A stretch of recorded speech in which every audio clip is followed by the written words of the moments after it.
Another reason I wanted to be in law enforcement was because I wanted young boys of color to see another person of color in uniform and let them know that they don't have to be a rapper or an athlete to become successful. Welcome to This Beautiful Struggle.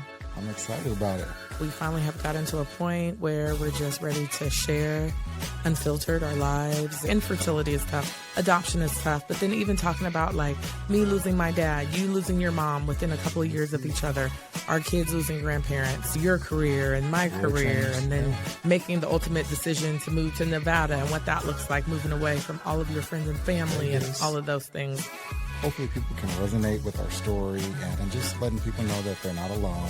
It's not the norm, and infertility is something that people don't ever want to talk about.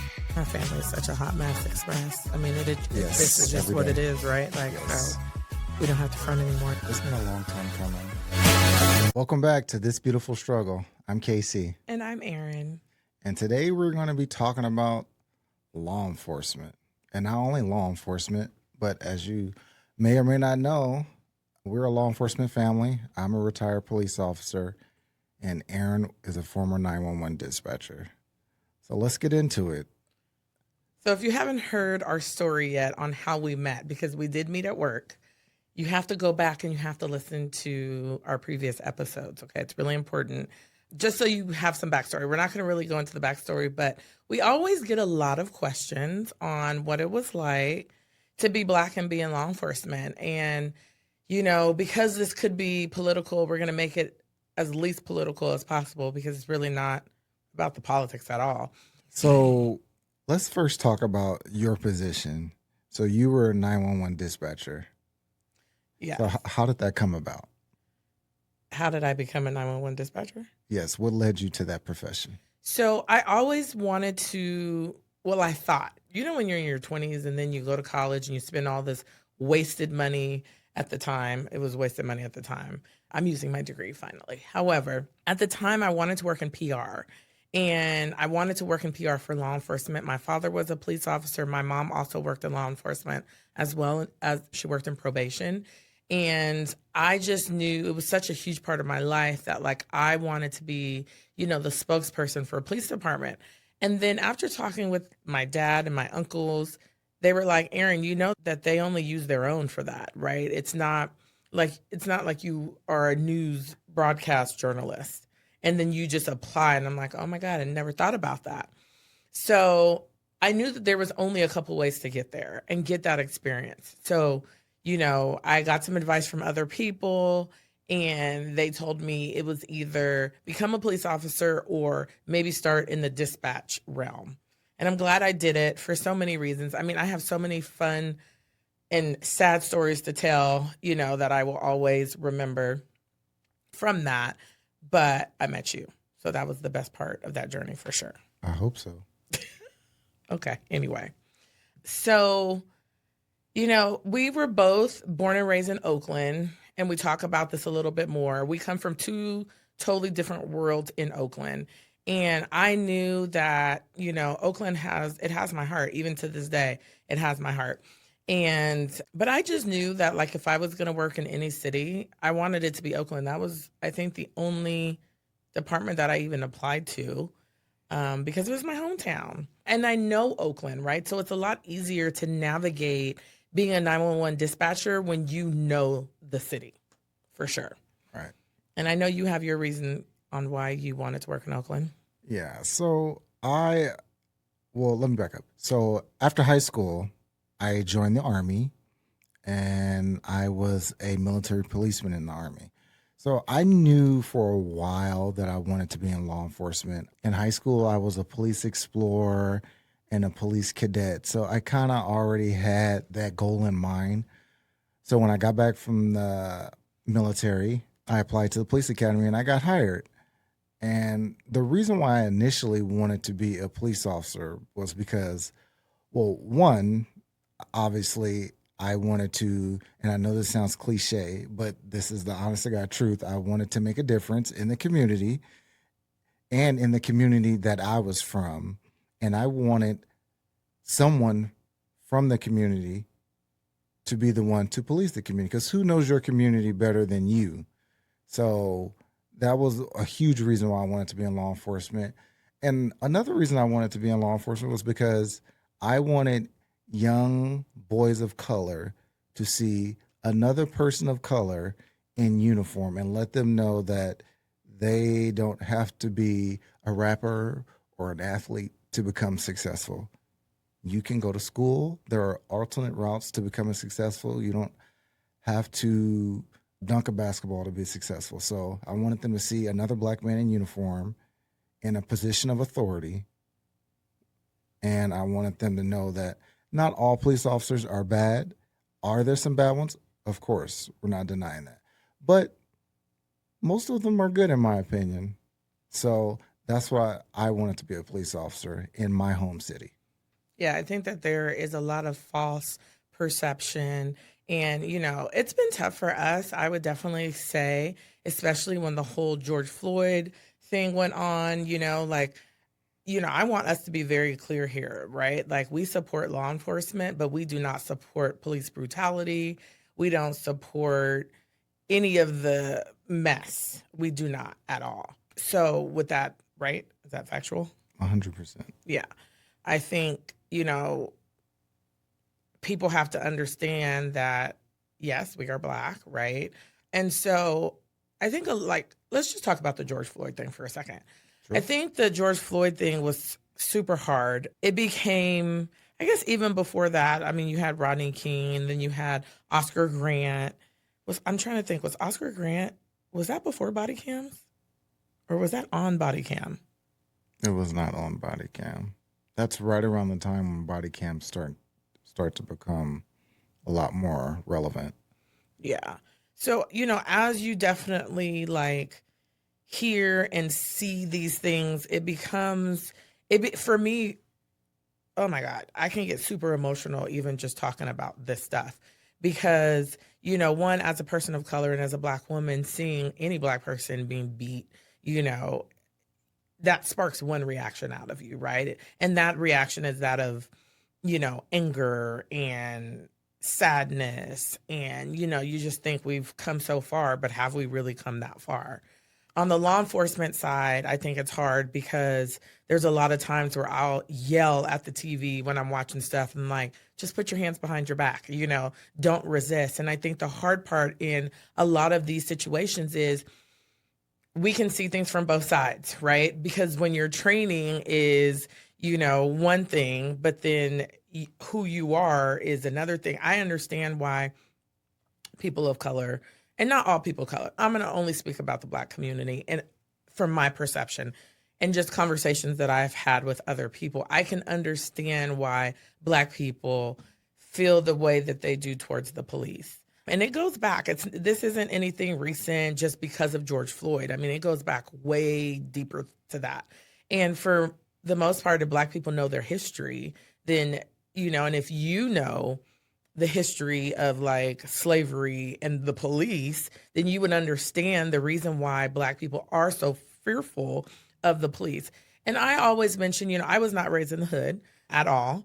And, I will say, though, that after being a 911 dispatcher, where is the police always at? They're in the hood. So I lived in the hills of Oakland, and anytime, someone called the police and they lived in the hills, it would take the police so much longer to get on scene.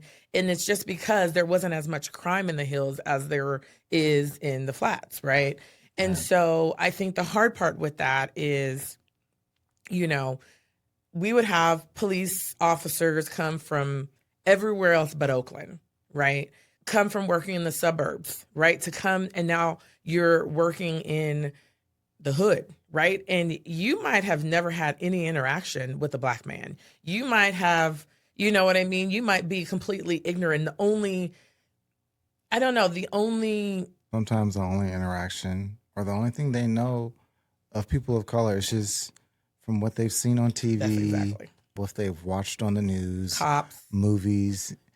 So it's sensationalized media is the only thing they know. They really they don't really have any personal relationships or really had any personal interactions with anyone of color to even be familiar with the culture, Yeah. to be familiar with the mannerisms of Black people, our language, the way we speak, or vernacular. So just a lot of unknown. And as everyone knows, when something is unknown, people tend to fear it.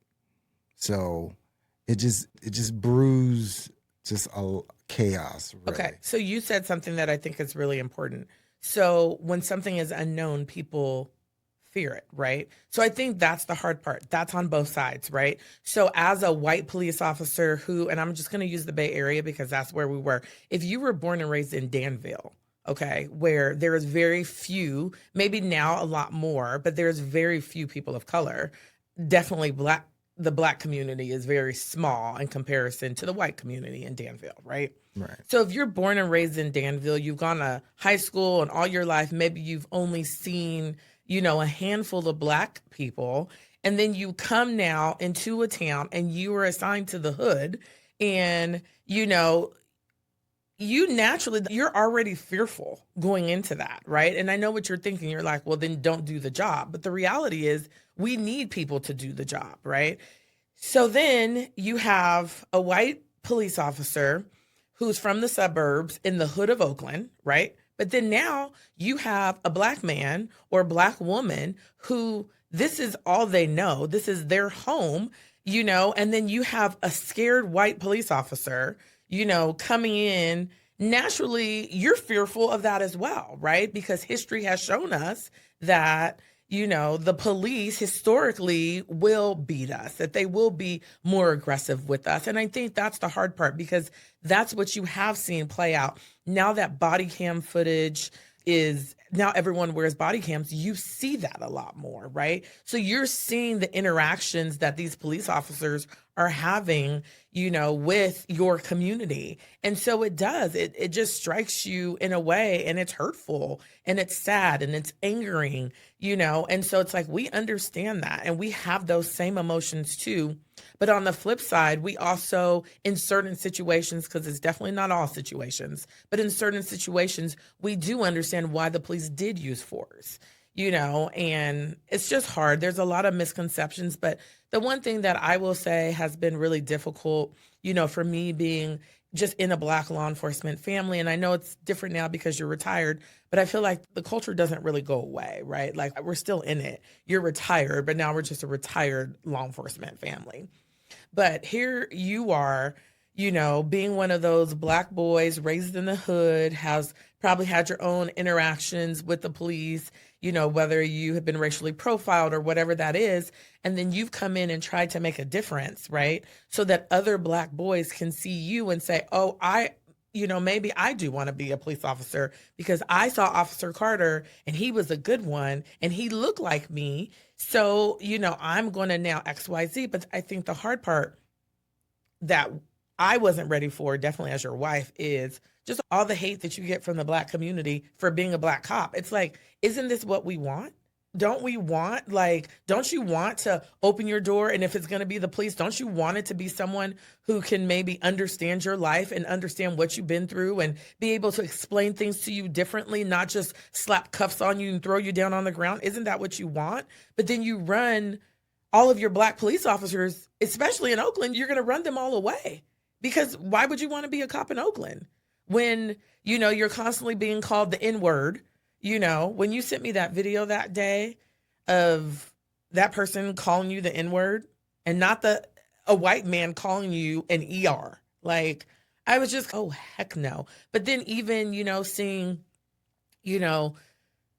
videos and hearing you talk about how and witnessing, people also calling you Uncle Tom, you're a sellout, you're all of these things. It's like, you're damned if you do, you damned if you don't. And I feel like these are the conversations that kind of need to be had. And I know that since George Floyd, we've had them. And there's been barbershop forums and there's been all of these things, but I still think that there needs to be more conversations. And I think that those conversations honestly need to be led by black law enforcement officers. And, police departments need to be open to that. city officials, state officials, federal officials, everyone needs to be open to Black law enforcement having those conversations because it lands differently when it comes out of the mouth of a Black man versus a white man. No. Sorry, that was a lot. I had to get that out. 100% agree. Being an Oakland police officer, before I became an Oakland police officer, when I was a teenager, I had interactions that were not good with police officers in Oakland. One instance, I was pulled over pretty much in front of my house, handcuffed, put in the back of the car, searched. And then at that point, I think my mom and my sister came outside and they had my police ID. And then they kind of started backpedaling like, oh, well, he was doing this and he had this little plastic baggie and all this stuff. And never done drugs in your life. Exactly. And so, obviously they let me go and they got out of there. But that was a horrible experience because they really just pulled me over and hemmed me up, cuffed me for no reason, threw me in the back of the car, searched me. And it was like they never told me why they did it or anything. And then here I come. I get hired at the same department. And the same dudes who did that to me, I now see them. That's insane. Walking past them in the hallway of the station. And that's a problem. That's crazy. But let it be known that I made it very clear that I remember who you are and I remember what you did. Now, of course, when I brought it to their attention, they both denied it and act like they couldn't remember anything. But I was like, no, I know who you are. But it was just instances like that led me to law enforcement because, like I said earlier, I don't think anyone can police my community better than me.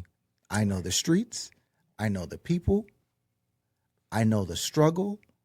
Like, I grew up in East Oakland. I was a police officer in East Oakland. I knew a lot of people. I knew the streets. So there wasn't a lot of stuff that I couldn't relate to when people were having issues going on in their life because no one calls the police when they're having a good day. But there wasn't a lot of stuff that I couldn't relate to because the same things that they were experiencing, I was experiencing too. I lived in a hood where there were robberies, where there were shootings, where there were burglaries. I've experienced all those things. So I know what it feels like to call the police and they don't show up till the next day. I know what it feels like to call the police and they don't show up at all. My family and I, we moved, and within 24 hours of moving into this new apartment, there were these guys that got robbed at gunpoint right in front of our apartment. And then the day after that, our apartment got broken into. So I've been the victim of violent crimes. But I say all that to say that, one, being a police officer it's not easy. It is not for the weak of heart. It is a very demanding job. You have a lot of authority, and you have the authority to use lethal force on someone if you deem necessary. But on the flip side of that, with that authority comes a lot of scrutiny, a lot of criticism, and rightfully so. Police officers should be scrutinized. Police officers should be criticized because they're in a very important role in society. They are that line between evil and good, holding back evil. So law enforcement, like I was saying, is not easy. And being Black, when you throw that on top of that, is extremely difficult. Because as a Black police officer, like Aaron was saying earlier, I see both sides. I understand from a law enforcement point of view, laws, why certain things were done, why certain things weren't done, why certain things were done in a certain time frame. But just remember, when I take that uniform off, I'm not a police officer no more. I'm just a Black dude walking down the street. Nobody knows that I'm a cop when I'm not in uniform. So I've gotten pulled over. I've gotten stopped when I wasn't in uniform. We've been together. Yes. And gotten stopped. And it's been, do you remember that time we were on the freeway? And I think we probably were speeding, but like we were driving to LA. We had the kids in the car. And the guy, he was a dick. Oh my God, he was such an ass. And he was just so rude, whatever. But one of the things that, you always have to, and this is where it's like super important, like, because you're black family, black man driving a car with a gun in the vehicle, right? So for the officer's safety, right? And so that next thing you know, you don't have guns pointed at you. If they find some reason to search the car, which I wouldn't be surprised if, that just, oh, we got to search your car now. All of a sudden, they open the glove box and there's a gun. Or I don't remember where your gun was. Actually, I think your gun was on you. I don't even think it was in the glove box. But, they pull him out of the car and then he has a gun on him. Oh my gosh, do you know how traumatic that would be for like me and the kids in the back seat? I mean, the moment they go and search him and they determine there's a gun, it's automatically like coffer back up and now they have us at gunpoint. And I understand that portion of it, right? Because they don't know. They don't know that he's a cop, right? But that I just remember that interaction just being one of those that was less than pleasant. And I remember driving away, and feeling like, God, that sucks. You know what I mean? That he treated us that bad and in front of the kids. And I remember Savannah was really little. I think she was like 3 or 4. But I remember her saying, why was that police officer so mean? And then here it is. Now we have to have a conversation, and about why that police officer was mean, right? Because that police officer racially profiled us. Yes, were we on the 5 probably going, fast? Sure. But pull us over for speeding and give us a ticket. Don't do everything else that you did, right? So I think that's the difficult part when you're saying that, when you take off the uniform, you're just a regular person. People don't know that you're a cop. I mean, we've been in situations. I mean, there's been in situations when I was growing up. I remember in Berkeley on Alcatraz being with my cousins. We're driving my grandparents' car. Everybody was at my grandparents' house. We were pulled over, totally racially profiled by the Berkeley Police Department. And I mean, holy crap. Like, my uncle was in law enforcement. Like, by the time they figured out who we were, it was like, oh my God, we're so sorry, XYZ. But, the sad part about that is we were racially profiled because I'm sure the police thought we were up to no good when we had literally just went to probably like Andronico's or something like that.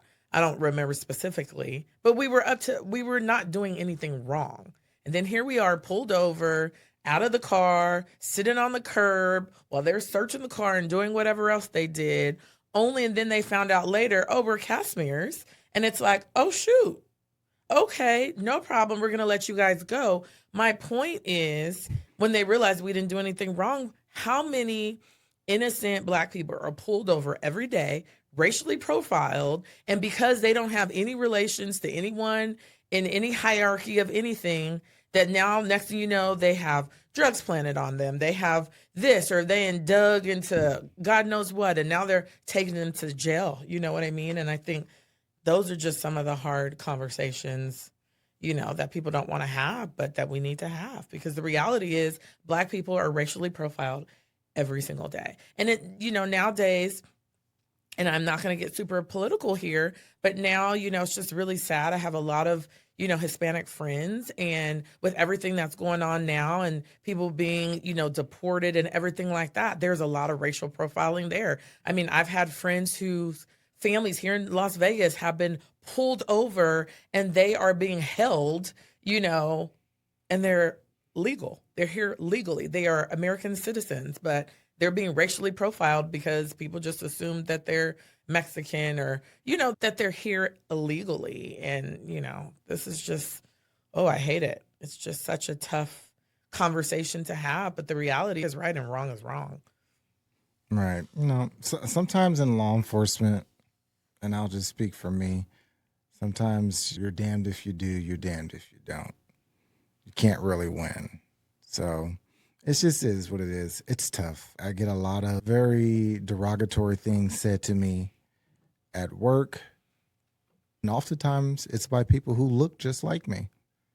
So it's tough because I got in this job to help people who look like me, because don't nobody love Black people more than me. But it can be rough at times, especially being in Oakland and being a police officer, because it's a thankless job. And not that you do the job to get a thank you, but it is a thankless job. I think that one thing, that really sucks is, you know, I've seen you, and I know that this conversation is heavy for you because I'm looking at you and I see like your whole demeanor change. And that really sucks. But I think that one of the things that's, important to say, and I know that, we might have to break this up into a couple of episodes. Maybe we do an episode on mental health because I watched you really, like this job, really break you down. Definitely when we first started dating, March 21st, 2009 had just happened, where 4 officers in Oakland were killed in the line of duty. We talk about that, I think, on another episode. So remember, go back and watch. But I just watched you over time, this job break you down. And a lot of that was, I just felt like, regardless of the color of your skin, when you were a police officer working in a position where most people hate you, then that really just does something to you, especially if you got into law enforcement for the right reasons, right? And I would say that 90%, maybe more, of police officers get into this line of work for the right reasons, right? They don't ever imagine themselves coming in. And I mean, you have to go through very hard testing. You have to go through a psych exam. And I went through something very similar when I became a 911 dispatcher, where they asked you about 500 questions, and they're all the same questions, but they're asked in 5 million different ways. So then you have to take a lie detector. And of course, there's ways on a polygraph that, people say, oh, well, you can lie on that. Yes, but it's very hard on a law enforcement polygraph to lie. Then the background is very, they go in, they dig deep. I had eaten, on my background, I had ate a weed brownie. This is before marijuana was legal. 2 years before I went out, it almost disqualified me for eating a weed brownie. And I put it on my PHQ that, I had, ate a weed brownie, and that almost disqualified me. So as much as we think, oh, they just hire anyone on, I would like to say that's false. And that's a misconception that people have about law enforcement. But not to cut you off, but even with that being said, people still slip through the cracks. 100%. So even with that thorough background and all of those checks and balances that they go through, there are still people who are going to make it through all of that testing, that whole process, and they are not fit to be a dispatcher or a police officer, but they will still slip through the cracks. In addition to slipping through the cracks, because I agree, I think the other thing is this job changes you so much, right? So you can start out being a young 21-year-old, ready to make a difference, and, and then you get jaded really fast. Would you agree with that? Yes. And I think, not that you're jaded, but I definitely have seen you, at one point be this super excited police officer who was really out there to make the difference and to bridge the gap and to do all of those things, to the point of you didn't even want to get out of bed to go to work in the morning. You to see the stress and the depression and everything kick in. And then it was hard because that's how you are at work. And then you come home and that's how you were at home too, And so really just trying to give you that decompression time, to be able to just sit and not think, right? But I know it wasn't that easy for you. And so, it was really difficult to see your decline. I definitely think that you've been through a lot, and a lot of different situations where, people ask all of the time, have you ever been shot at? Yes. Have you, right? Yes. Have you ever had to shoot anyone? No. Have you ever had to draw your gun? 1,000,000 times. Right. But that doesn't mean just because you draw your gun that they're going to shoot you, right? Have you ever had to tase anyone? Yes. Right?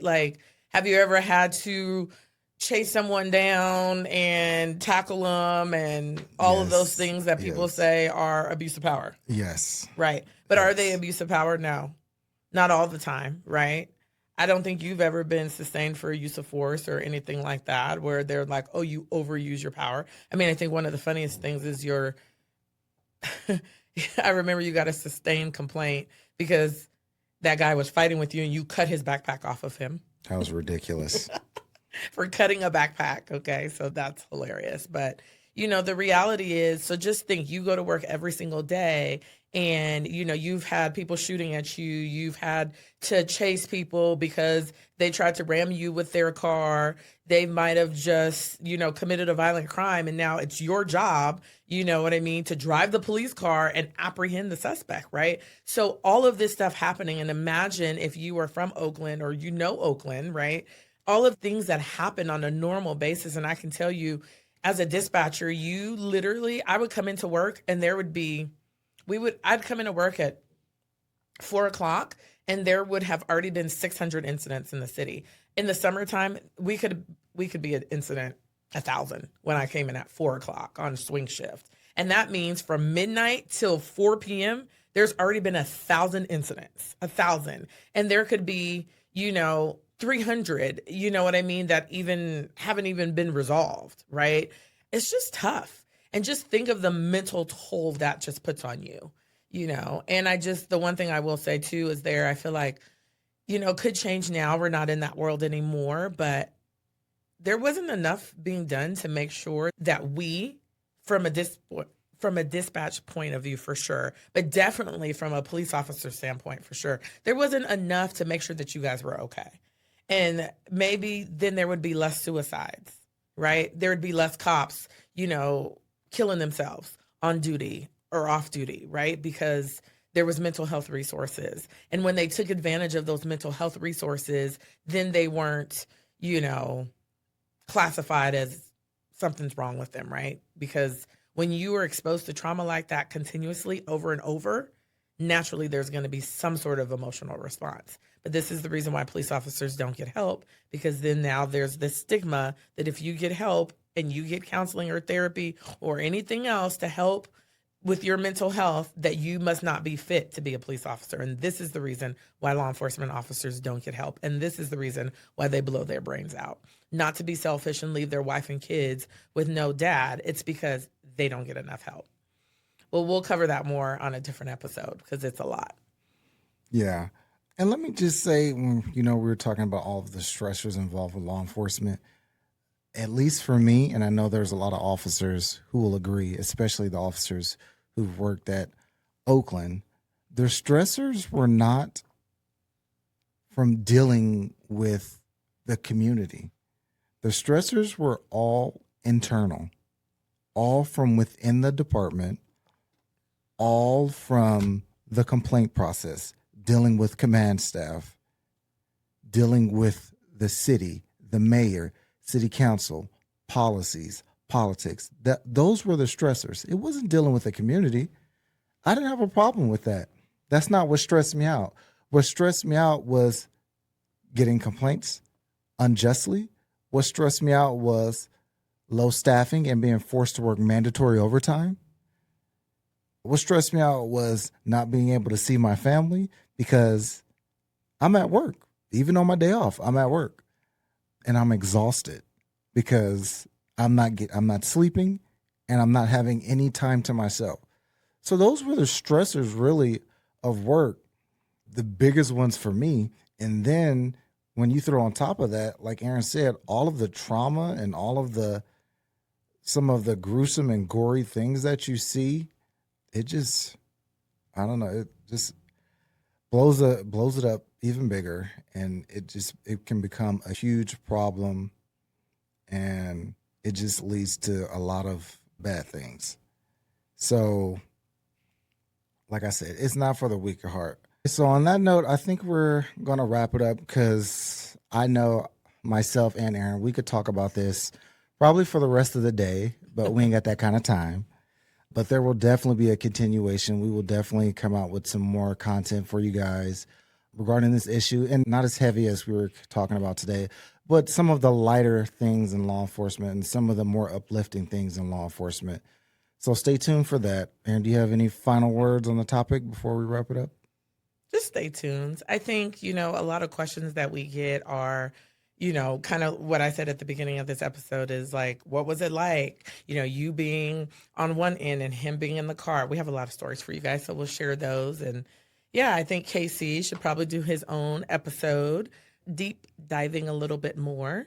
But yeah, thank you for joining us. Please make sure you like and subscribe. Share this with your friends and with your families, and rate us on whatever platform you're listening on.